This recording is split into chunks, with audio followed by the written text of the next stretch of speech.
Hello everyone! So for today's video vlog, nakikita nyo na we are trying to fix this iPhone 6s Plus na meron pang pag-asa. Kaya lang kasi basag nga siya, diba, yung salamin. Kaya mahirap siyang gamitin lalo na sa mga ating mga daliri dahil nagagasgas yung mga daliri natin. So ito yung plastic, ito yung tinatawag na yung parang glue. Yun yung magiging tape nung front glass para dumikit doon sa may pinaka gilid-gilid. Ayan, tinatanggal yan.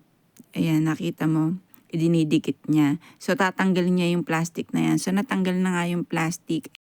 At andito na tayo sa exciting part na pagduduktungin yung front glass sa kanyang home base. No, so, may nakalimutan si Papay na tanggalin yung plastic. So, buti na lang hindi ito naputol yung pinaka-tape niya. So, tutulungan ko si Papay na hawakan ito habang ikinakabit niya yung mga tornilyo. Dahil ang liliit niya, sobrang mabusisi yung pagkakabit ng tornilyo nito. Kaya dapat kailangan medyo eyes on the tornilyo tayo. So, ayan nga, marami siyang tornilyong ikinakabit dyan. Ayan, o, diba, makikita nyo, mabusisi siya.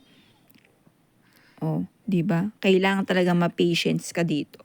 So, ayan na nga, ikakabit na niya ang front glass. Ayan, tingnan natin kung successful pa ang ating ginawang pagkukumpuni. Ayan.